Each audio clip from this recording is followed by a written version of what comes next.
queridos! Nós estamos hoje fazendo um programa muito especial para você. Hoje nós queremos falar sobre a importância do testemunho dos pais aos filhos. A Bíblia fala isso em muitas passagens bíblicas. Uma delas é no Salmo 78, em que começa dizendo assim: o que ouvimos e aprendemos dos nossos pais. E para falar sobre esse assunto, hoje eu quero conversar com alguém muito especial. Essa pessoa é o meu pai. Eu tenho aqui ao meu lado o meu pai, ele se chama João Ribeiro e ele nasceu num lar cristão, ele se casou, teve 8 filhos, então a experiência dele de pai é muito vasta. E ele vai contar um pouquinho aqui para a gente. E eu gostaria que você ouvisse também para que você não apenas conhecesse a história, mas principalmente para que você ouvisse o testemunho, ok? E para que você pudesse ser edificado. Além de pai, ele também foi pastor. Então, ele pôde experimentar de uma maneira muito maior, né, essa experiência de criar filhos na igreja, e hoje também poder ver, né, os seus filhos servindo a Deus. Então eu creio que isso é um grande testemunho, tá bom? Oi, pai, a gente já está conversando aqui, então o senhor pode falar um pouquinho, né, do senhor. O senhor está preparado para contar a sua história? Pai, depende. Pelo menos uma parte dela, Alguma né? coisa. Tá certo. A gente conversa muito, né, pai, sobre a sua história, e a gente sabe pelo menos um pouco, né? Mas eu queria que hoje também o senhor contasse para a gente sobre um pouco como que começou a sua história com seus antepassados, né? Porque começou ali na conversão da sua avó, que é a minha bisavó, né? A gente chama ela de avó Leopoldina. E eu queria perguntar isso para o senhor. Realmente o senhor acredita e que o senhor foi influenciado pela fé da sua bisavó?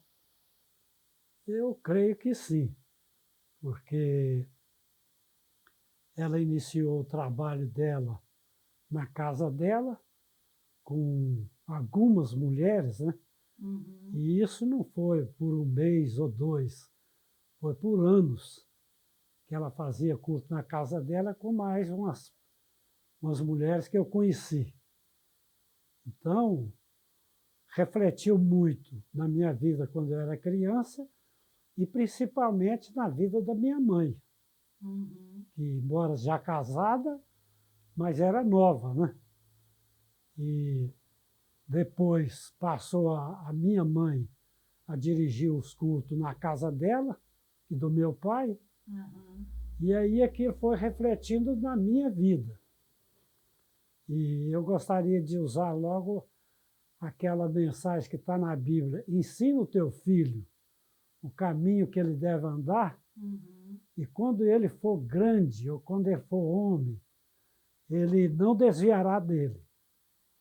Essa é uma palavra que cumpriu na vida do senhor, né? Então, quando a gente é pequeno, às vezes os pais, e principalmente a mãe, fala muitas vezes assim para o menino que esse menino não vai dar nada, porque é muito custoso, né? E é uma coisa que não deve falar.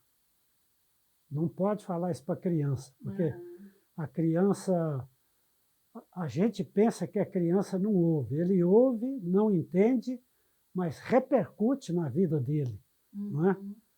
E eu sei que da minha mãe, eu estava casado já com 19, 20 anos, os cultos ainda eram na casa da minha mãe, né? Com pouca gente, mas ela ficou firme, minha avó estava presente também, e aquilo foi uma experiência para mim, né? O senhor cresceu com esse ambiente, né? De Cresci com esses culto, ambientes, da né? igreja, de testemunhos, De né? testemunho, de muita experiência naquela época, né? Então, graças a Deus, o que eu tenho que falar para os pais é o seguinte: tenha paciência com seus filhos quando pequeno, porque você não sabe no futuro o que ele vai ser. É verdade. Não é por força nem por violência, mas é com estímulo, com paciência, com conselho. E é uma das coisas que minha avó tinha o dom, é de dar conselho. Ah, é? Eu não tive muito conselho da minha mãe nem do meu pai. Eu tive atos, né, que eu vi eles fazendo e tal, mas conselho eu tive da minha avó. Ela conversava comigo já depois que eu era rapaz, ela me chamava e conversava só ela comigo.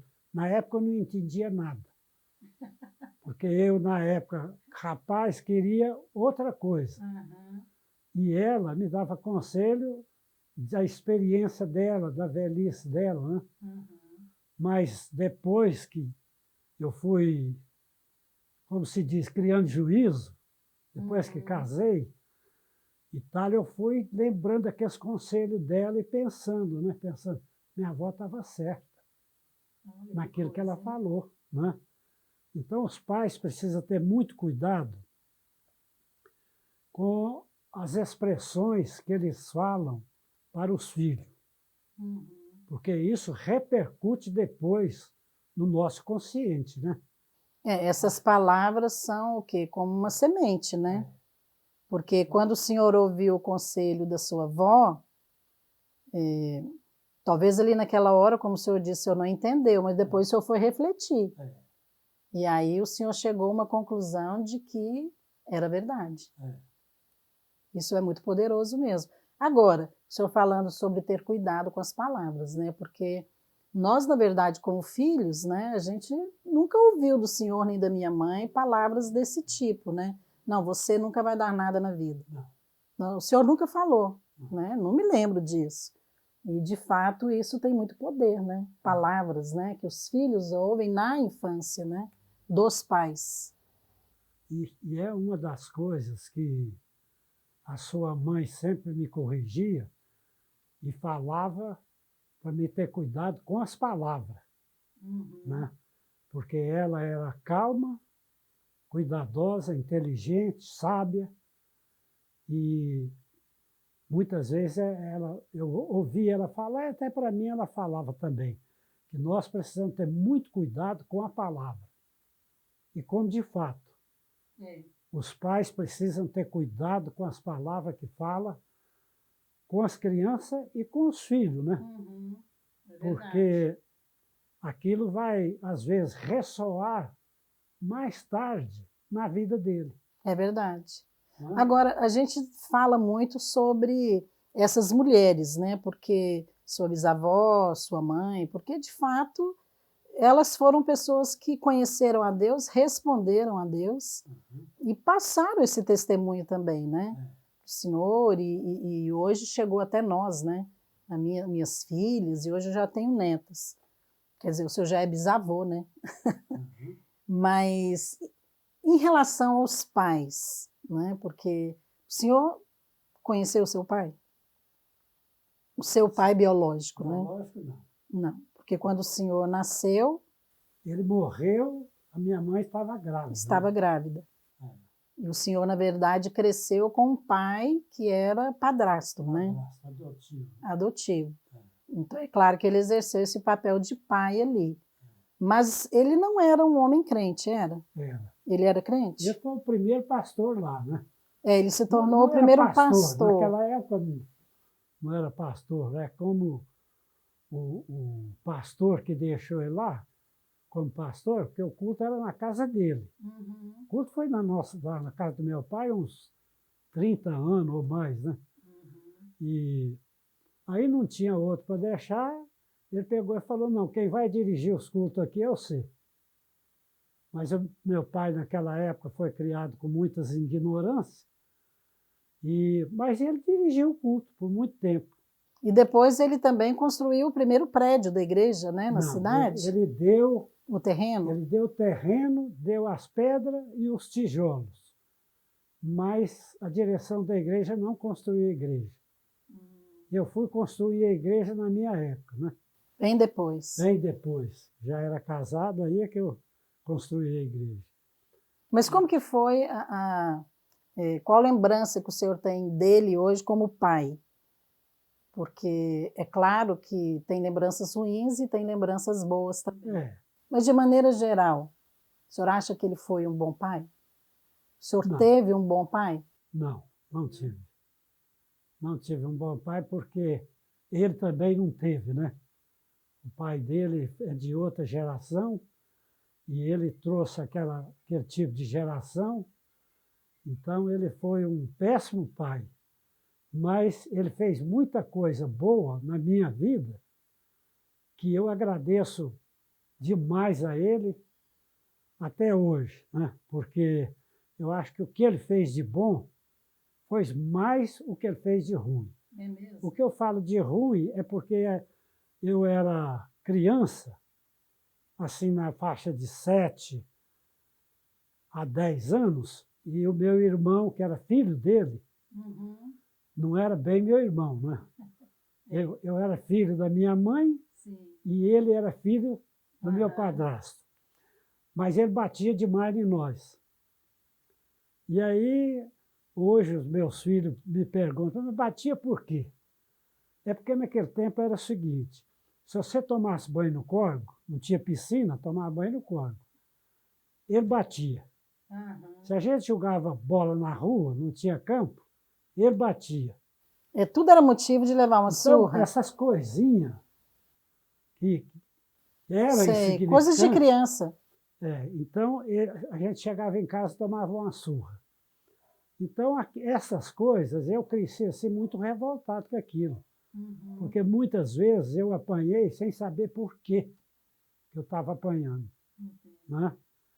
Mas nós tivemos um momento também que ele provou ser meu amigo, que estava do meu lado. Nas horas que eu precisei, ele estava do meu lado. Então, eu tenho que agradecer ele demais por tudo que ele fez por mim. A surra, no outro dia, a gente salava. E o senhor teve uma experiência também, né, pai, de ser curado, né, na infância, que o senhor tinha... O senhor me contou já essa experiência. Eu tive, e ele foi a pessoa que orou com o senhor? Ele estava dirigindo a igreja, e ele estava num momento, naquela época era um momento pentecostal, né, que o Brasil estava vivendo, e eu tive uma doença assim na faixa de 5 a 7 anos, que o médico chamava de matúria. Eu pintava o corpo todinho de pinta roxa de sangue e punha o sangue pelo nariz. E aí, para parar aquele sangue, eu tinha que encher meu nariz de algodão, e aí o sangue ia para o intestino, e eu desmaiava, né, de tampar meu nariz. Desmaiava com aquilo. E minha mãe levou para Araguari, tratou com o médico, mas não resolvia. Um dia, eu brincando com outro menino lá de cavalo de pau, o cavalo de pau era um cabo de vassoura. O menino, sem ver, bate o cavalo de pau dele no meu nariz. Eu já estava bem melhor, não estava sentindo aquelas coisas mais, mas ele deu aquela paulada no meu nariz e o sangue esguichou. Minha mãe mandou chamar meu pai lá no serviço, ele veio, eu estava desmaiado já no chão, eu não lembro disso aí. Minha mãe é que contou e ele. E mandou chamar o farmacêutico, não tinha médico, e meu pai pegou e falou para ela, se você tem fé e crê, nós vamos orar para ele e Deus vai curar ele. Aí minha mãe falou para ele, falou assim, não, eu tenho fé que Deus pode curar ele. Meu pai orou, até hoje eu não tive mais nada. Olha, que coisa, hein? Foi um milagre. Parou o sangue e eu não repeti mais. Nunca mais o senhor teve Aquelas isso? manchas roxas do corpo acabou. E aí o farmacêutico chegou, a minha mãe foi receber na porta, falou para ele assim, não precisa mais, seu Pacífico, chamava Pacífico, não precisa mais que o menino já melhorou. O povo era ignorante naquela época. Ele pegou e falou assim, depois que estiver morrendo aí, vocês mandam me chamar. Aí minha mãe falou para ele, mas se Deus quiser, por isso o senhor não vem aqui na minha casa mais. E não foi mesmo. Foi um ato de fé mesmo. Então são coisas que meu pai fez que Deus usou ele naquele Usou momento, né? ele. E Deus usa através da fé que ele E teve, depois né? Deus usou ele com muitas coisas que tinha lá, sabe? Pessoas loucas que apareciam, ele orava, a pessoa era curada, libertada. Mas, infelizmente, eu não vou... Contar a parte ruim a gente vai omitir, né? Não. O que eu quero falar é o seguinte, infelizmente, em 48, ele deixou o ministério para candidatar a prefeito. Ah, é mesmo. Né? E aí a política tirou ele da igreja. Ele só voltou para a igreja quando ele já estava de idade, estava doente do coração, já tinha dado uns 4 ou 5 ataques do coração, e aí ele estava mudado. Aí ele voltou para a igreja, pediu que queria ser batizado nas águas novamente. Ele voltou para a igreja e tal. E eu creio que Deus salvou ele. Amém. Também creio. Tem muitas histórias boas, né?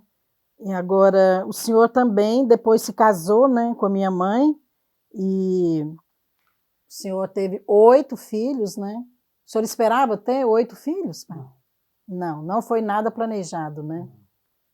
Mas o senhor teve 8 filhos, e é claro que muita coisa também o senhor foi aprendendo, né, com o tempo. Eu não sabia nada, que tinha 19 anos. Né? O senhor casou com 19. 19. O senhor teve o primeiro pai filho com 20. com 20. Então, com menos de 30 anos, o senhor já tinha 7 filhos. Menos de 30 anos, né? 20, tinha uns 26, 27 anos, já tinha... Foi um atrás do outro, 6, né? 6 filhos, é verdade. Que eu sei era a caçula. Então, é claro que os pais também, eles às vezes, para acertar, às vezes acabam também errando, né? Pais. E é o que mais eu acho fazem. que a gente vai compreender mais os pais depois que a gente é pai e mãe, né? Porque a gente entende também que não é uma questão só de você ter uma motivação correta e amar os filhos. É que às vezes a gente comete erros mesmo. Mas o senhor acha que o que influenciou mais na maneira como o senhor criou os filhos? As coisas boas ou as ruins que o senhor viu no seu pai? Aí, eu tenho uma impressão seguinte, que quando a gente tem filho, aí a vida da gente muda. É verdade. Completamente. Mas quando a gente tem neto, aí é que a vida muda. Eu fui avô muda definitivamente. Eu fui avô antes dos 40 anos. Né? Porque os filhos, a gente ama, mas tem que dar educação. Né? Tem que disciplinar, né? E tal, isso, aquilo, outro. E muitas vezes, eu, em vez de dar educação, de ter diálogo com o filho, eu usava a estupidez do meu pai, eu batia, né? Só que sua mãe não esperava eu bater. Ela já sabia como é que era. Então, mas quando eu tive neto, eu notei que mudou completamente. Porque aí eu não sentia na obrigação de educá-lo. Não era problema de corrigir. meu. O meu problema era de amá-lo e de carinhar. Então, eu gostaria de deixar isso para os pais hoje. Tenha paciência com seus filhos, porque se você não tiver paciência com seus filhos, quando você for avô, você vai ver que você tinha que ter tido paciência com os filhos. Porque os netos mudam o avô completamente. E uma coisa que eu não sei se eu fiz certo, mas eu fiz muito casamento. Eu fiz casamento religioso e fiz casamento no civil, que eu era juiz de paz. E eu gostava de falar isso, né? Eu falava que o homem só é homem depois dos 40 anos. É mesmo? Que até lá o homem faz muita coisa errada. Justamente porque depois dos 40 anos a gente já é avô. Alguns, né? Alguns, né? Mas geralmente é, né? Então, o homem depois dos 40 anos com o neto, ele fica olhando e pensando assim, puxa vida, mas eu podia ter sido assim com meus filhos, né? Eu podia ser tão diferente e tal, mas a gente não é, porque o homem até os 40 está naquela... É porque tudo também não depende só do temperamento da pessoa, da maneira que ela foi criada, né? Eu acho que tem também a época, né? Foi uma época muito diferente, né? A sua. Muito diferente. E depois também quando o senhor viu seus netos, né? Agora, o senhor teve uma fase, né, de criar 8 filhos e com certeza do primeiro para o 8º foi assim, o senhor o senhor foi aprimorando, né? E o que o senhor hoje olha e entende assim, que o senhor vê que é uma das coisas mais difíceis na criação de filhos? É mais difícil? Porque às vezes tem pais que eles acham difícil dar para os filhos uma qualidade de vida, né? Tentam trabalhar e compensar esse lado, uma boa educação, algo assim. O senhor foi um homem abençoado, né? Que o senhor era um comerciante, o senhor tinha negócios, então eu me lembro disso, né? O senhor foi prosperando. Mas na criação de filhos envolve muita coisa, né? Amar, expressar, comunicar, como o senhor falou, né? Eu penso assim, que uma das coisas difíceis para o pai e para a mãe é que cada pessoa tem um gênio. E quando a gente é pai, a gente pensa que os meninos vai ser tudo igual, né? Ensinou para um, repete com o segundo. Fala, não, o mais velho é bom demais. E o mais novo também vai ser bom. E não é assim. Não é como os pais querem e não é como os pais querem obrigar os filhos a ser. Porque cada um dos meus filhos tem uma natureza. E o que funcionava às vezes com um não funciona com o outro. Não funciona com o outro, não é? Então, os pais têm que ter muito cuidado, porque, volto a falar, não é por força e nem por violência, é por sabedoria. Entender o mais velho, o segundo, o terceiro, e entender que eu lembro demais que era o seu caso. O meu caso. Vou falar do seu caso, que eu ficava assim admirado, e sua mãe também. Nós íamos para a igreja, você lembra? Sua mãe era 6 naquela época. Sua mãe põe os 6 sentados no banco da frente e ela no meio. Um no colo e os outros 5 assim de lado. Então, quando terminava o culto, você estava dormindo. E eu pegava você e carregava até em casa, chegava lá, eu punha você na cama, arrumava direitinho. No outro dia cedo, você estava do jeito que eu pus. E eu sempre foi muito calma, né, pai? Bom, mudou um pouco depois que cresceu. Eu não entendia na época. Eu ia lá, olhava, você estava do mesmo jeitinho. Eu falava para o pastor, essa menina não é certa. Não é possível. O Carlinhos era completamente diferente. E espelhava e dava coisa, sonhava, né? Era aquele nervo dele. É verdade. Então, você era calma, quieta e tal. Então, a gente foi notando o seguinte, que cada filho é de um jeito. É verdade. Não adianta, né? Hoje eu posso entender os meus filhos e posso entender meus netos e estou procurando entender até meus bisnetos. É verdade. Quando eu olho eles assim, eu já estudo eles como se eu fosse um psicólogo. Você viu aquele dia no casamento a Elisa chorando? Sim. Aquilo ali para mim foi uma aula. É mesmo? Ela estava chorando na hora que a Ana Cláudia estava entrando como noiva, né? Cada um pegou ela e ela não parava de chorar. Emocionada, né? Emocionada. Então, para mim foi uma aula das 4. Então... É isso aí. E me fala assim, o senhor teve muitos momentos e ali, né, na infância com os filhos, como pai, né? Porque o senhor sempre foi um pai presente, né? Isso foi. Isso foi, eu posso dizer, né? Porque o senhor trabalhava, tinha igreja, o senhor sempre estava ali presente, né? Cuidando da família, cuidando dos filhos, o que é algo muito bom, né? Mas conta pra gente assim uma experiência boa que o senhor lembra, assim, da época em que os filhos estavam ali dentro de casa, aquela fase de muita criança, porque uma casa que tem ali 6, 7 filhos, ela é movimentada, né, pai? Então eu me lembro na nossa horário de almoço, era assim, a mesa sempre estava cheia, né? E o tempo todo a gente, criança, queria comer alguma coisa, e então era uma agitação mesmo. Mas assim, o que que o senhor lembra hoje assim que dessa fase, né, dos filhos pequenos, que é uma lembrança boa para o senhor?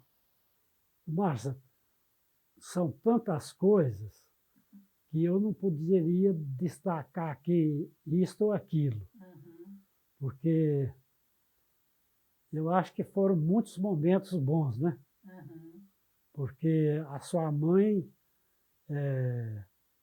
ela já preparava os ambientes, né? Você Ela vê, era uma pessoa bem cuidadosa, né, com isso. por exemplo, uma coisa que até hoje nós não esquece dela, é o tanto de coisa boa que ela fazia, não é? É verdade. Quase todas as vezes que nós reunimos para almoçar, a gente, a gente vai lembrar dela. Então, a sua mãe já controlava tudo, que cada encontro, cada almoço, era uma festa, É né? verdade. Não só que tinha Olha, muito menino, é mas verdade. Eu lembro muito assim que nós tínhamos o hábito, a gente passeava muito como família, né, pai? O senhor sempre preocupava assim com isso. E na época ali, cidade interior, então a gente ia, eu não digo todo final de semana, mas com muita frequência a gente ia para as fazendas, né? Os nossos tios, parentes, e o senhor levava todo mundo, né? E cada visita, cada passeio, eu lembro que a gente ria muito, né? Então, não só porque era uma fase da infância, mas porque era algo bom também. Então, eu lembro disso, os nossos passeios assim em família, era algo alegre, era bom, a gente ria muito. E eu penso que isso é uma lembrança boa que fica, né? Desse momento em família, né? Com o pai, com a mãe, com os filhos. Olha, gente, a gente está conversando aqui hoje com, né, o meu pai, João Ribeiro.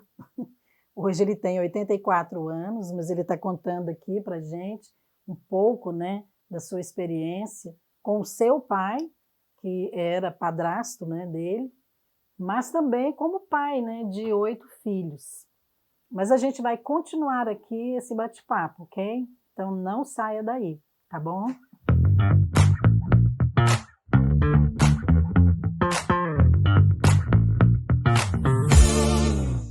Bem, gente, eu estou hoje conversando, né, com o meu pai e eu quero também mostrar para vocês algo aqui especial que nós fizemos para ele no aniversário de 80 anos.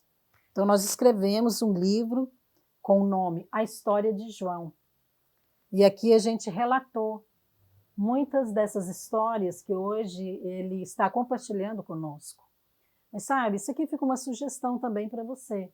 Eu acho que histórias que valem a pena ser contadas, elas valem também a pena serem escritas. Quem sabe você não pode fazer isso para honrar o seu pai. E nós deixamos aqui, fizemos nesse livro, né, um livro que foi feito com muito carinho, tem muitas fotos e tem também versículos, né, que conta cada fase dele, os filhos, os netos, bisnetos. Mas aqui termina com um versículo que eu quero ler para você, porque faz parte desse momento aqui que a gente está conversando. Em Eclesiastes 7:8 diz assim: melhor é o fim das coisas do que o começo delas. E isso é verdade, porque hoje nós estamos aqui conversando com um homem que foi transformado por Deus. Então, de fato, o fim está sendo muito melhor do que o começo. E eu creio que essa é a história dos filhos de Deus, ok?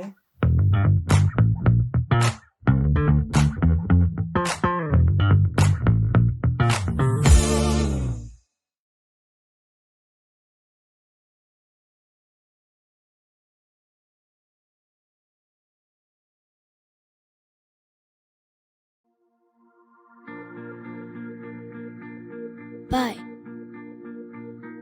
você não sabe disso agora, mas estou te observando. Observando cada coisa que você faz. Observando como trata as pessoas, o modo como você trata a mamãe, meu irmão e a mim. O modo como vive está tendo um grande impacto em mim. Quando chegar a minha hora de escolher uma profissão e prover para minha família, a sua ética no trabalho estará em minha mente. E o tempo que você passa comigo, mesmo que fazendo algo bobo, fará com que eu me sinta mais confiante. Haverá momentos em minha vida em que lutarei com a minha integridade. E talvez eu não esteja certo do que fazer. Mas me lembrarei de como defendia aquilo que era correto, mesmo quando podia ter olhado para o outro lado. Alguma das escolhas que você está fazendo, eu também farei.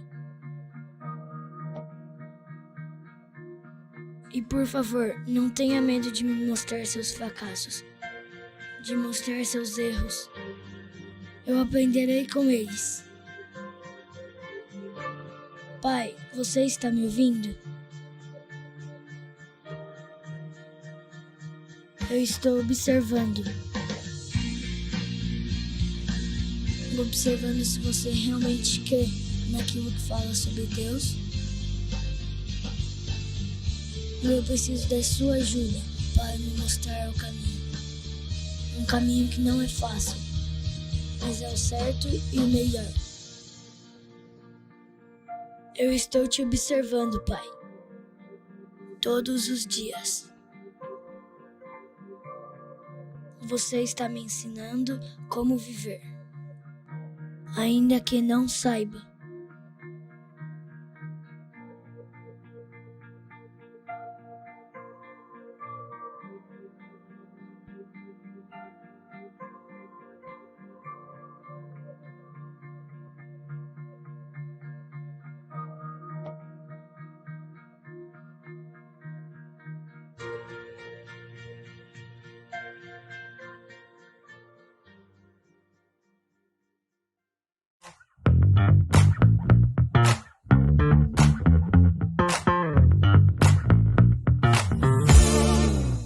Agora, a gente está falando sobre essa questão de geração, né?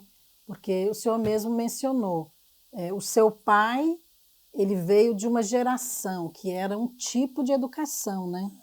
Depois o senhor já veio também, o senhor acabou tendo uma experiência diferente, né? O senhor criou os filhos ali já na igreja e o senhor também, juntamente com a minha mãe, né, conseguiu expressar mais amor, cuidado, né, em muitos aspectos. E hoje também a gente vive outra geração, né? O senhor já está falando aí que o senhor observa hoje os bisnetos, né? Tem muita coisa diferente daquela época para cá. O senhor consegue ver, assim, identificar alguma coisa que era melhor antes do que hoje na criação de filhos? Porque antes, acho que os pais tinham talvez assim, um controle maior, né? Os filhos tinham um respeito maior pelos pais. Hoje, eu estou falando de maneira geral, né? No mundo hoje, de maneira geral. Parece que a gente não percebe muito assim que os pais conseguem impor esse respeito para os filhos, né? Muitas vezes nós vemos assim, as crianças crescem e elas falam de uma maneira muito desrespeitosa, né? Muita Gritando. liberdade, né? Nem o fato, por exemplo, de chamar o pai e a mãe de senhor e de senhora, hoje não é ensinado mais, né?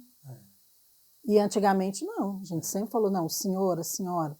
Hoje não. O que o senhor percebe hoje assim, que o senhor poderia dizer que o senhor acha que antes era melhor do que hoje, em relação aos pais? Eu vejo o seguinte, que para os filhos, antes era pior, porque os filhos não tinham liberdade para nada, né?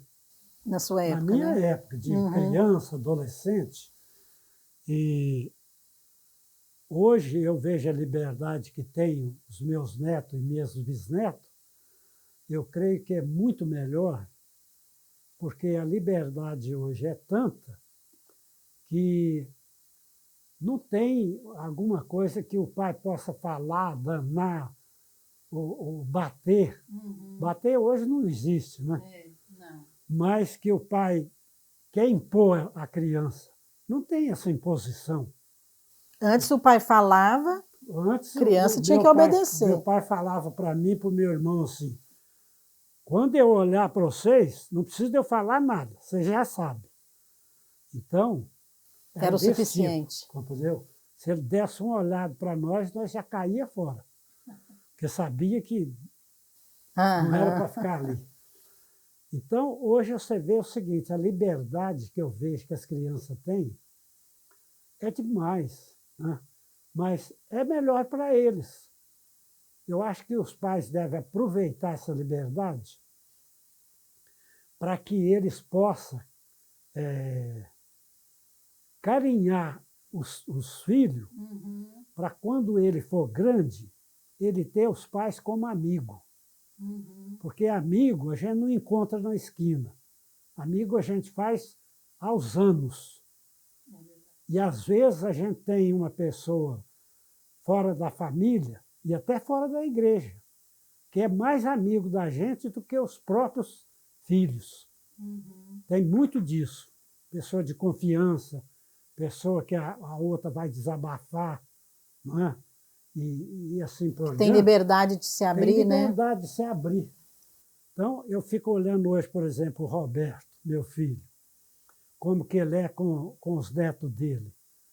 E fico pensando assim, puxa vida, que liberdade que ele dá. Aqueles meninos vai ser amigo do Roberto.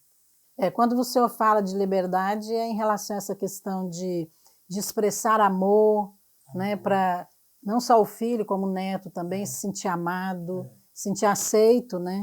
Eu vejo na vida do Roberto que ele trata os netos completamente diferente do jeito que ele tratava os filhos. É verdade. Não que ele tratava mal, tratava muito bem. Mas eu vejo lá, o João Vitor está com 12 anos. Já está um rapaz, né? E ele é assim, ele abraça o Roberto, beija o Roberto. Mas quando o Roberto fala sério, quando o Roberto fala assim, João Vitor, ele já sai caladinho. Então, É porque eu acho que isso é aprendido, né, pai? Você pode amar, ser carinhoso com seu filho, mas não permitir o desrespeito. Muitos pais acho que não sabem ter esse equilíbrio, né? Uma coisa, por exemplo, que eu tiro base disso aí, Márcia, que é o seguinte. Eu mexi com muito negócio, todo tipo de negócio, né? Você sabe disso. Que eu, no meu comércio, eu vendia de tudo. Eu sei. E fora do comércio, eu mexia com terra, com gado. Mas eu nunca pedi dinheiro emprestado do meu pai, que eu não tinha coragem. Eu nunca pedi um cheque, que naquele tempo eu trabalhava com cheque, do meu pai. E nunca pedi meu pai para me avalizar. E eu pedia isso aos amigos. Então, depois eu fui pensando, falei, gente, ele é meu pai e tal, mas eu não tenho assim, essa liberdade com ele. Né? Nunca fiz isso com ele. E ele avalizava os outros, ajudava com dinheiro e tudo, mas eu nunca tive coragem de fazer isso com ele. Por quê? Porque eu não tinha liberdade com ele. E hoje, as crianças têm liberdade com os pais. É, eu acho que essa liberdade também, ela tem um lado bom, mas como nós falamos aqui, às vezes ela tem um lado negativo quando ela tende para a falta do respeito, né? Aí já muda, né? Eu acho que o problema que tinha muito antigamente era exercer aquela autoridade, sim, na força, com autoritarismo. Isso era ruim, porque o filho ficava com medo do pai e ficava distante, como o senhor está falando. Mas a autoridade, ela é boa, né? Porque ela procede de Deus, né? Agora, ela precisa ser exercida com amor, né? E isso é algo que os pais precisam aprender hoje, né? Exercer a autoridade em amor, né? E essa autoridade realmente foi Deus que deu, né?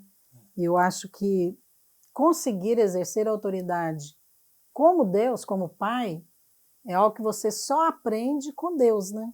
À medida que você conhece a Deus, né?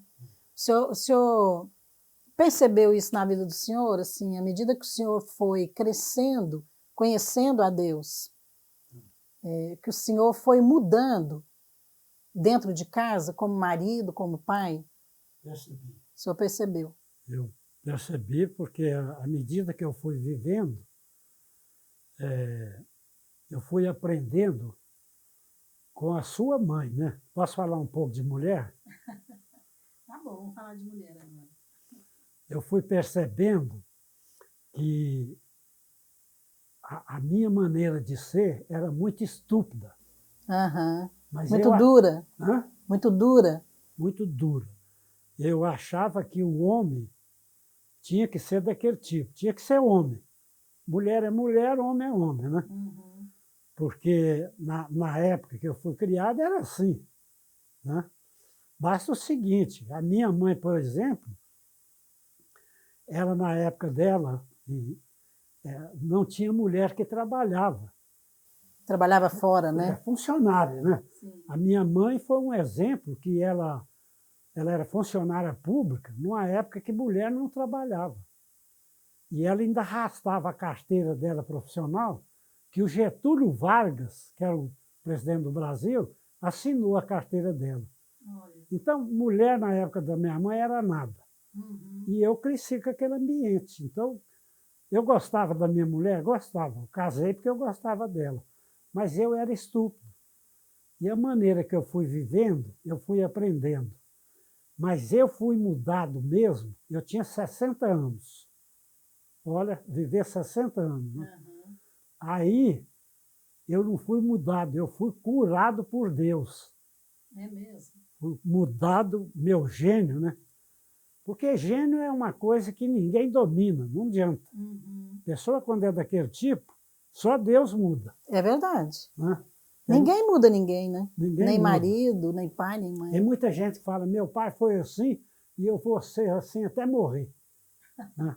Então, gênio não muda. Deus me mudou com 60 anos. Eu acordei. Já era pastor há 40, né? Mas era um pastor diferente dos outros. Pastor nervoso.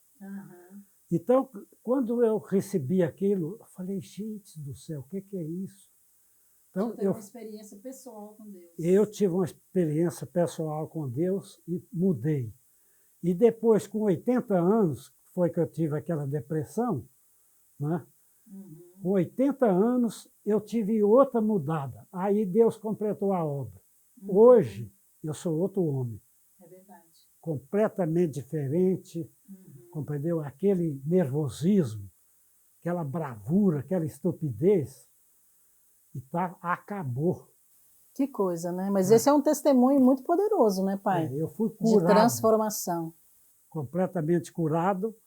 E aí, com a perca da sua mãe, é que eu fui ver o tanto que eu amava, que eu sabia que eu amava ela. Que nós ficamos casados 58 anos, né? Com um namoro que foi uns 3, 4. Foi mais de 60 anos, né? A gente ficou junto mais de 60 anos, igual você está falando. Eu era comerciante e não saía de casa. Foi 60 anos junto, compreendeu? É verdade. Mas eu era um outro tipo. Mas o senhor também era o amor da vida dela, né? Eu também. Porque ela também era apaixonada, Foi o né? primeiro namorado, ela tinha 13 anos. 13 anos, hein? Quando a gente começou a namorar. Quando ela estava com 14, eu estava com 16, nós queríamos casar. Aí o meu sogro e meu pai teve que falar para mim, você não pode casar, você tem só 16 anos. Como é que você vai casar? Você tem que esperar fazer ao menos 18. Né? Então, foi aquela paixão. E hoje, graças a Deus, com toda a mudança que eu E depois tive, casou com 19, o senhor com 19 e ela com 17, era né? 17. Com 18, ela teve o Carlinhos, né? E hoje, com toda a mudança que eu tive na minha vida, eu tenho assim, que ela foi um anjo que Deus enviou em corpo de mulher para ela cuidar de mim, me transformar. Porque ela que me transformou. Que coisa, Hoje né? eu chamo ela de meu anjo, né? Uhum. Falo que ela... Ela era realmente uma pessoa assim, mais calma, mais serena. Não, sua mãe, a Bíblia fala assim, feliz do homem que acha uma mulher, porque é como uma pedra preciosa, né? De muito valor. É verdade. Então, bem-aventurado o homem que conseguiu achar uma mulher, uma esposa. Uma esposa, né? Né? E eu achei. Isso é muita graça, né, pai? Você sabe Porque o que Deus deu para o Senhor sem merecer, né? Não, eu merecia uma vaca, né? Uma vaca braba. Vaca o senhor já tinha lá, né, na fazenda. Mas uma mulher diferente, né? Sua mãe nunca foi isso, não. Isso foi muita graça de Mas Deus, você né? sabe o que eles falam muito lá em Cumari? As pessoas que me conheceram lá. Porque, você sabe, nós morávamos perto dos espíritas, né? Sim, família De frente espírita, era né? espírita, de lado era espírita. Até hoje, a gente vai lá e eles falam para mim assim, que eu e a Maria são almas gêmeas. É mesmo. Que Almas coisa, hein? gêmeas. É por bonito espírito. isso, né? São pessoas, irmãs, são gêmeas e tal, isso, aquilo, outro. E Mas eu é fico, porque tem o mesmo espírito, né? e eu fico pensando, falei, é verdade, porque se Deus não tivesse me mandado uma mulher daquela, a gente não tinha vivido junto. Deus sabe exatamente o tipo de pessoa que o senhor precisava, né? O senhor quer tomar uma água aqui, um pouquinho? Tá um pouquinho. Toma um pouquinho coçando aqui, minha garganta. que a gente vai continuar conversando aqui. Olha, não tem como a gente falar, né, de paternidade, de história, sem mencionar tantas pessoas que Deus usou, né, na nossa vida. E hoje aqui, ao conversar com meu pai, a gente está mencionando, né, tantas pessoas, não só pessoas que vieram antes dele, né, como a gente começou a falar aqui, da bisavó que se converteu, né, do pai que ele teve, a mãe, e também, né, da esposa que ele teve, os filhos, né, que hoje eu estou aqui conversando com eles sobre isso.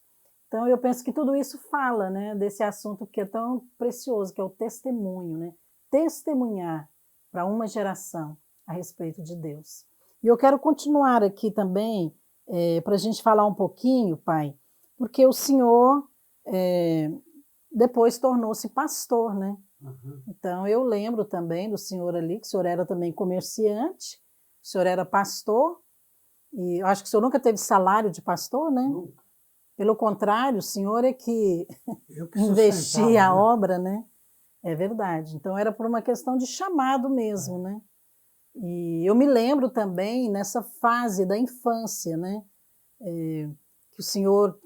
aliás, até hoje eu não entendo. Como que o senhor tinha um carro, uma Brasília, né, na época, e levava 7 filhos, né, mais o senhor e minha mãe?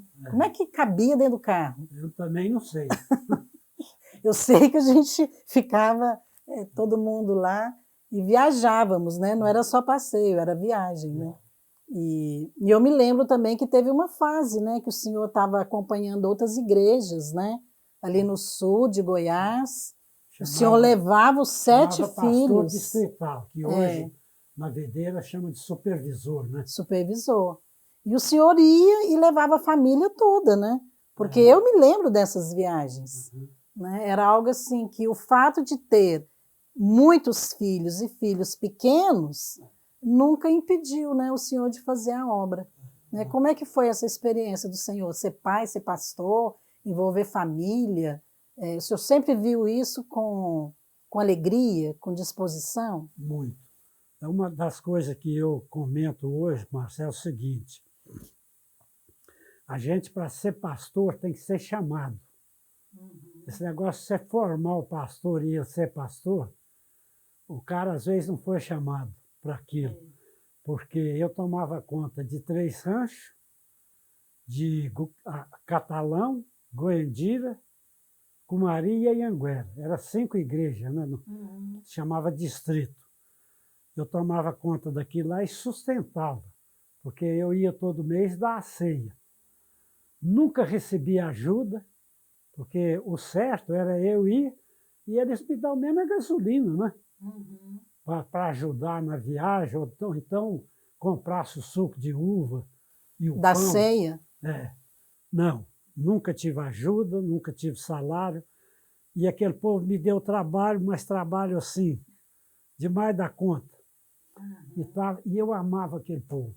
É mesmo. Hoje eu fico pensando, falo assim, gente, mas quando Deus opera, porque era um povo pobre, né? Eles não tinham meio de me ajudar. Não adiantava, às vezes eles queriam. E eu ainda fazia uma coisa que eles até hoje lembram. Eu levava R$ 50 no bolso para chegar lá e pôr no bolso do pastor, porque os pastores eram uma pobreza tremenda. Mas eu chegava antes, ia na cozinha dele, tomava um café, via como é que estava a situação, conversava, e na hora que saía para ir embora, eu ia lá, dava um abraço nele e punha no bolso dele R$ 50.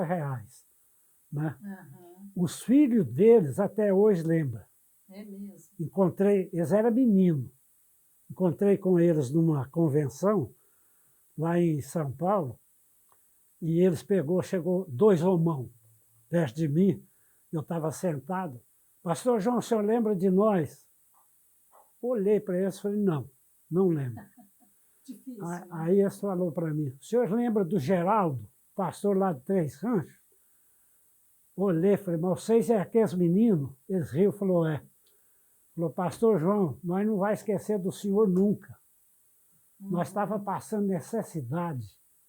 O senhor chegava lá, punha dinheiro no bolso do meu pai, não falava nada. No outro Olha dia, só. meu pai fazia compra. Nós não esquece disso, não. Que lindo, né? Aí eu pensei, falei, tá vendo como é que é as coisas? É que a verdade. gente faz, não é? Então, eu tomava conta... Esse é um bom testemunho, né, pai? Eu tomava conta dessas igrejas, Márcia, e não entendia por que eu amava aquele povo. Porque o meu gênio era muito estúpido. Mas eu ficava olhando, eu tinha um carinho por eles, um amor por eles, compreendeu? Que ficava assim... Hoje eu fico admirado. Mas isso é o amor de Deus, né? Isso vem de Deus. É verdade. Se o pastor não tiver isso, ele não aguenta a igreja. Ele desiste da obra, não, né? Não aguenta. É verdade. Porque eu digo o seguinte, aquele tempo eles me davam trabalho, mas hoje também o povo dá trabalho. Dá muito de trabalho. outra maneira, compreendeu? Na época de Moisés já dava trabalho, né, pai? Até na época dele. Hoje, por exemplo, o povo são civilizados. Tem mais instrução, formado, né? Você vai lá pregar para advogado, para médico, né? Para pessoas formadas, em faculdades. E tal. Eu, no meu tempo, não, era tudo uns coitados, né? Não sabia nem ler a Bíblia direito. Mas tinha as dificuldades. Então, eu deixo isso para os pastores e para os homens, para as mulheres também. E hoje tem pastora mulher, né? Que se for chamado, vai. Se não for, não entra, não. Você vai arrumar só uma guerra espiritual. É verdade. É verdade. Isso é um bom conselho, né? Agora, voltando aqui para a questão do pai, né? Eu queria pedir para o senhor responder uma pergunta que eu considero muito importante. O que o senhor acha, com base na sua experiência, né? No que o senhor, tantas coisas que o senhor falou, o que o senhor acha que é preciso para ser um bom pai? Porque um bom pai também Não é só aquele pai que ama, porque tem pai que ama, mas ele às vezes é permissivo, ele não corrige coisas erradas, ele não ensina, não é? Esse é Ele o mau pai, permite né? coisas, permite o filho ali crescer achando que o que é errado é certo. Então, o que o senhor considera ser um bom pai? No meu entendimento e na minha criação, eu entendo que ser bom pai é aquele pai que, desde o menino pequeno, seja amigo dele. Mas um amigo também com autoridade, né? Uhum. Porque Amigo, o senhor fala ser mais próximo, né? uai, sentar e conversar. Se o menino erra, ele pega o menino e bate. Vamos falar assim, né? Ou bate, ou faz uma correção estúpida Uhum. com o menino. Agressivo, O né? menino às vezes chora, o menino fica assim, e tá, não gosto de você mais, você não é meu amigo, o senhor dana comigo. Então, é sentar com a criança, conversar com ela, mas impor autoridade de pai, Uhum. para que a criança entenda que ele é pai e é amigo. Eu fiz isso aí com o Carlinhos. Ele já era casado, né? Porque o Carlinhos morreu com 46 anos, mas era menino do mesmo jeito, você sabe disso. Na família conversa e tal. Eu chamava o Carlinhos, levava ele lá no cemitério, lá tem uma árvore grande, Sim, que tem eu sombra lembro. lá, apiava do carro, nós sentava lá assim, e eu falava para ele, Carlinhos, não está aqui o seu pai e não está aqui o Carlinhos filho. Aqui está o seu amigo, seu verdadeiro amigo, e você é o meu verdadeiro amigo. Vamos conversar de amigo para amigo. Aí ele se abria, falava, eu conversava com ele também, dava conselho para ele e tal. Então, eu fui acordar isso já bem mais tarde. Mas eu deixo para os pais isso, seja amigo do seu filho desde pequeno, porque da medida que ele for crescendo, ele vê que o pai é amigo dele. Que bom, isso é um grande aprendizado, né? É um aprendizado. Uma experiência que o senhor teve, né? Agora, o que o senhor acha que os pais hoje, de maneira alguma, deveriam fazer com os filhos? Algo assim que o senhor acha que é algo que nós falamos no início, né? Que os pais erram mesmo, mas às vezes são erros que não afetam tanto ali o filho, né? Mas tem outros erros que são mais graves, né? Mas o que o senhor acha assim que na criação dos filhos, assim, algo que os pais não devem fazer de maneira alguma com os filhos? Márcia, eu vou falar uma coisa que muitos não vão gostar. E eu até não gostaria de falar. Mas, para mim, como filho e como pai, eu acho que o que um pai não devia fazer é abandonar os filhos. Eu não abandonaria, mesmo se eu não gostasse da minha mulher, eu não abandonaria minha mulher por causa dos meus filhos. De maneira nenhuma. Eu acho que a pior coisa para o ser humano é o abandono. É verdade, é muito doído, né? É doído. De vez em quando eu vejo aí falar que a mãe abandonou os filhos, eu nem acredito. Eu faço de conta que é mentira. Porque a mãe não abandona filho. Né? A não ser quando ela é louca. Porque, para mim, claro, uma mãe né? que abandona filho, ela não é certa da cabeça. Agora, um pai abandonar filho é difícil, cara. É Muito difícil. Principalmente na fase da criança, né? Eu fico pensando o seguinte, eu nasci sem pai, porque minha mãe casou, tinha 3 anos, eu lembro quando ela casou. Então eu fico pensando assim, se o meu padrasto tivesse me abençoado, me separado da minha mãe e separado de mim, eu ia ter duas perdas, né? Duas tristezas na minha vida, que eu não tive pai, era órfão, e o meu padrasto, que eu tenho ele como pai até hoje, né? E o meu pai também me abandonou. Então, eu sei que é uma palavra muito difícil para muitos que vão ouvir isso, mas a pior coisa que você pode fazer para os seus filhos é o abandono deles. Pai, agora eu queria perguntar algo para o senhor, que eu sei também que é muito difícil para o senhor, mas eu acho que tem muitos pais também que passam por isso e não conseguem dar a volta por cima, que é perder um filho. Porque tem pessoas que, depois que tem essa experiência, ela simplesmente se torna uma pessoa triste. Às vezes até o casamento acaba, né? Por causa disso, porque não consegue lidar com a perda, entra em depressão, se torna uma pessoa completamente abatida, triste, e nunca mais é a mesma pessoa. Porém, quando a pessoa conhece a Deus, ela encontra refúgio em Deus, né? Não é fácil, mas ela encontra, né? Essa experiência de perder filhos, né? Que o senhor perdeu, né? O Carlinho, que era o mais velho, mas antes dele o senhor perdeu um que foi uma perda muito difícil, que foi o Paulinho, né? Que tinha 21 anos de idade. E como foi que Deus curou o seu coração? Isso aí é outra coisa, que você tem razão, que é muito difícil, porque eu e sua mãe estavam em pleno vapor no pastorado, porque Deus nos usou para orar para muita gente que estava no hospital desenganado, e nós fomos lá, orou, e as pessoas ainda viveu anos. Né? Então, a gente estava numa posição assim, que não cria na morte. Eu não cria que existia morte.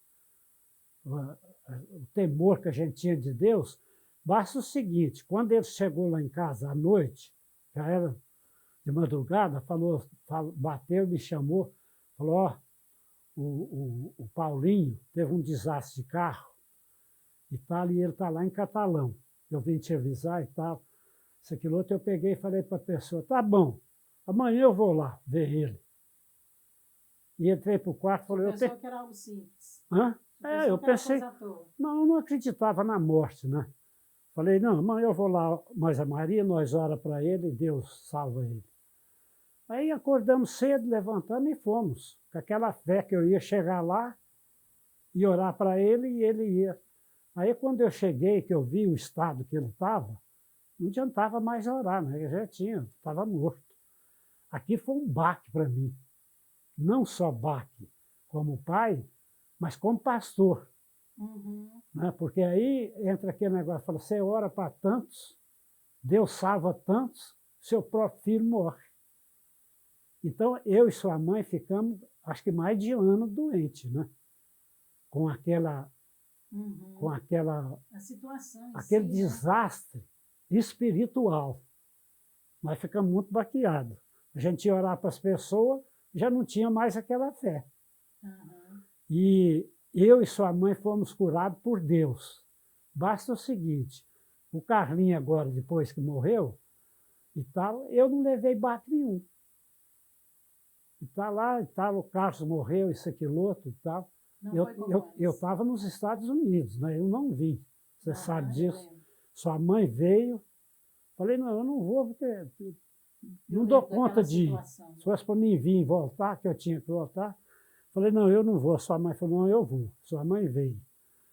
E então, aquele baque que nós tivemos com o Paulinho, eu já não tive com o Carlinho, porque eu estava preparado espiritualmente.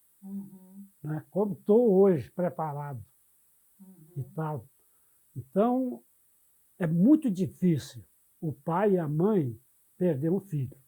Com certeza. Muito difícil. E eu acho assim que o único conselho que nós temos é Deus.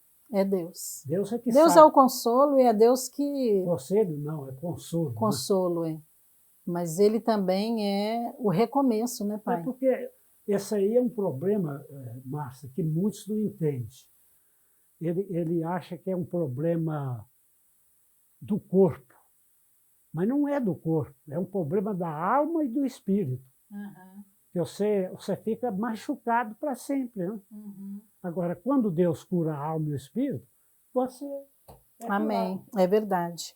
Pai, a gente falou de tanta coisa linda, né, e importante.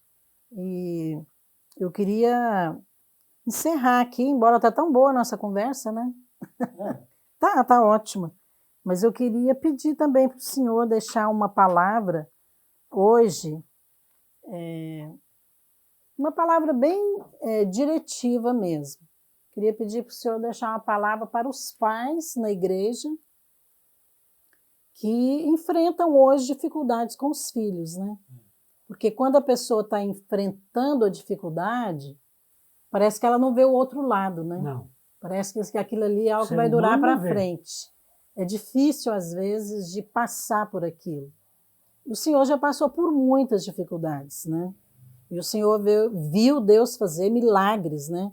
Na sua vida, no seu casamento, na vida de filhos, né? E hoje o senhor está aqui presenciando também outra geração, né? Geração dos seus bisnetos, e vendo Deus fazendo milagres também na família, né? Então eu queria pedir para o senhor deixar uma palavra para esses pais que hoje estão passando algum tipo de dificuldade com os filhos. Uma palavra de Deus, uma palavra de ânimo para eles. Eu gostaria de dizer para eles o seguinte: na nossa vida de ser humano, nós temos etapa. Às vezes nós temos 5 anos de um tipo de vida e precisa ter cuidado nesses 5 anos para não desanimar, porque às vezes é os 5 anos da seca. A gente vai ter dificuldade com a esposa, com os negócios, com os filhos. Depois nós temos outra etapa de mais 5 anos, que a gente olha para trás e fala, puxa, eu quase desanimei, mas não desanimei. Aí as coisas mudam. Então, o ser humano, eu estou com 84, e já experimentei o seguinte, que de 10 em 10 anos é um tipo de vida. A gente não, nós mesmos não entendemos. Mas por que eu não fui? Naquela época que eu estava passando isso, por que eu não fui assim? Mas você tinha que ser aquilo. Você não tinha jeito, né? Então, tenha paciência, passa as dificuldades, a tribulação, com sua esposa, com seus filhos, com seus negócios. Eu já tive época de ter dinheiro, tive época de não ter dinheiro, né? Já passei por tudo isso. Eu tive épocas de... Uma coisa, por exemplo, que eu lembro, que me machucou muito, foi quando o meu primeiro filho teve que sair da minha casa para estudar.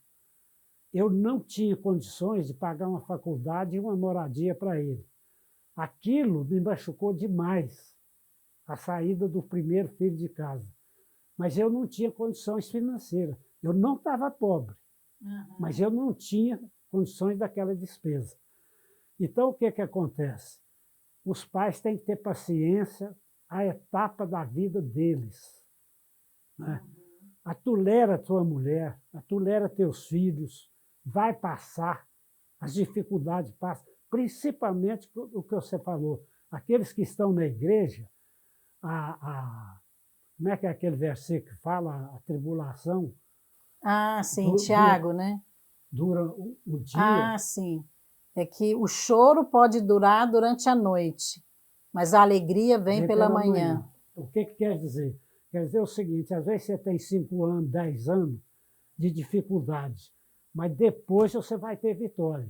Amém. Principalmente os que estão na igreja, porque quem não está na igreja não tem esperança de nada. É verdade. Né? Nossa esperança é Deus. Né? Não tem, ele tem esperança no que ele está ganhando.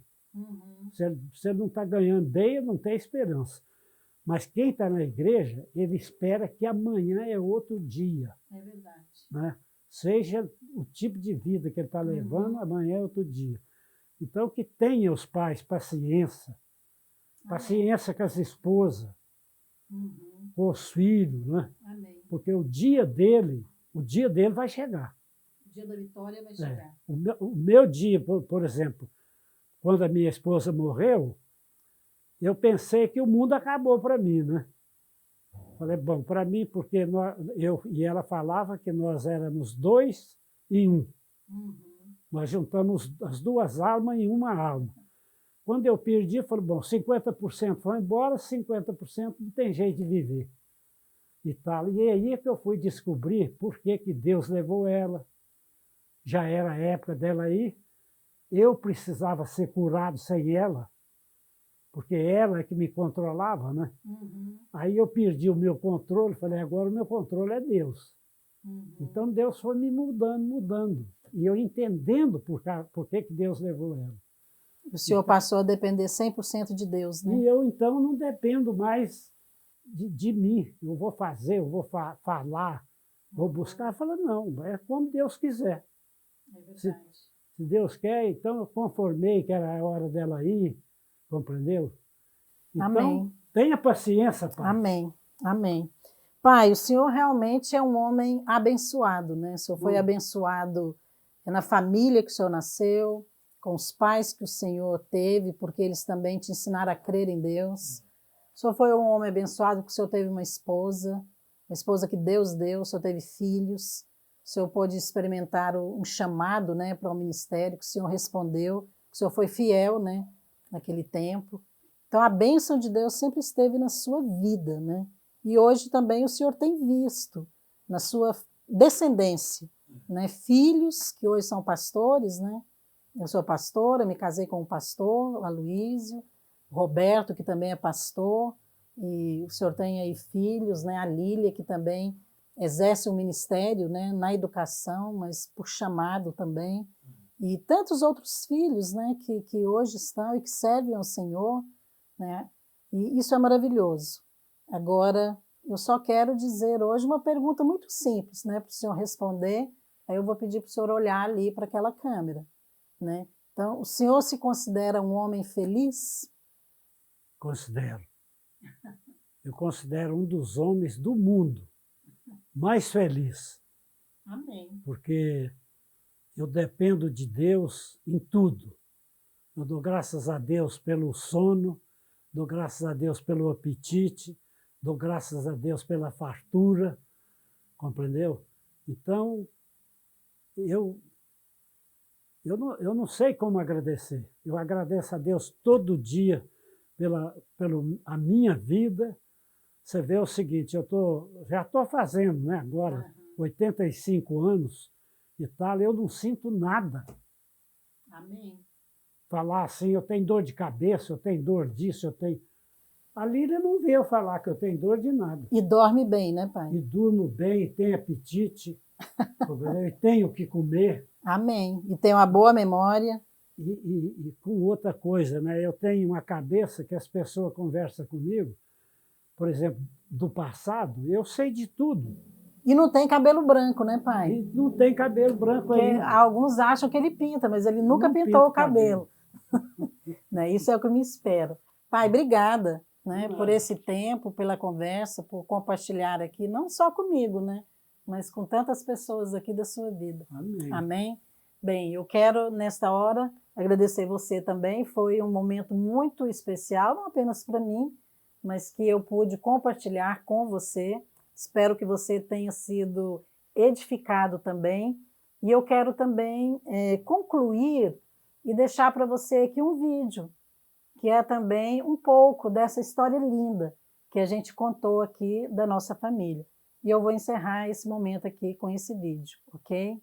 Que Deus abençoe vocês. No dia 26 de agosto de 1934, uma missionária americana, Caroline Matilda Fausen, da Carolina do Norte, desembarcou no Rio de Janeiro e logo em seguida foi para o estado da Bahia, onde ficou 5 meses estudando o português.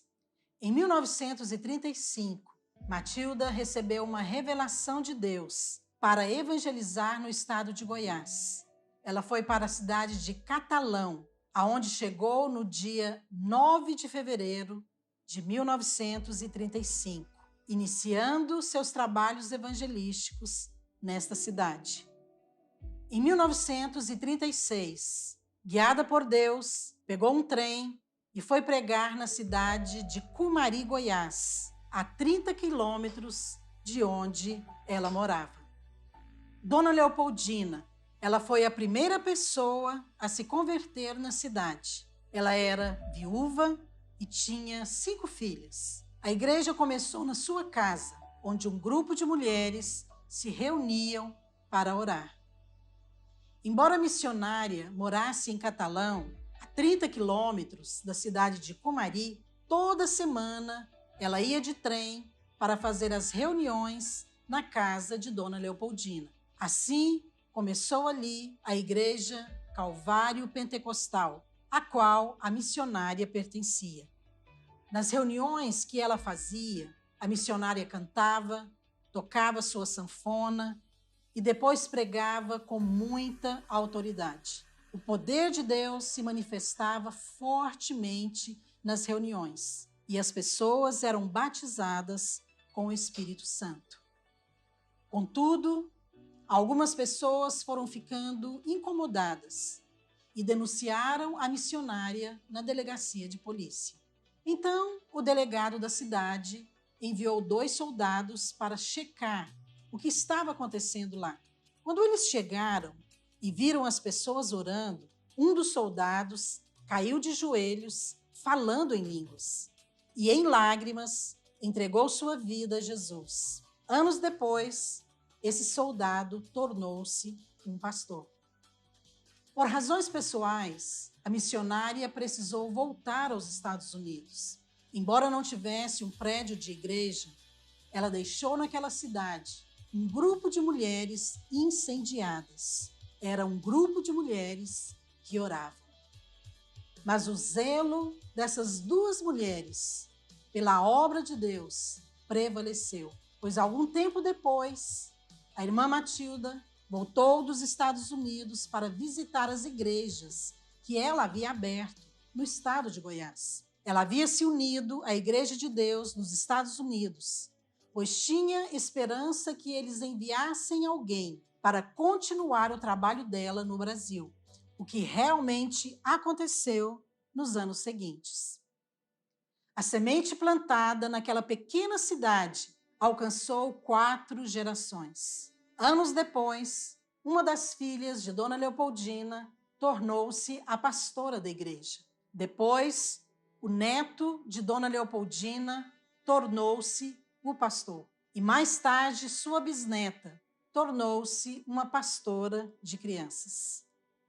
A igreja fundada por essas 2 mulheres, a missionária Matilde e também Dona Leopoldina, numa cidade no interior de Goiás, ainda está lá, na mesma cidade, há quase 90 anos. Assim como todas as outras igrejas que ela abriu no estado de Goiás. O neto de Dona Leopoldina, que tornou-se pastor, tem hoje 82 anos. Ele é o meu pai. E esta é a minha história, o meu testemunho.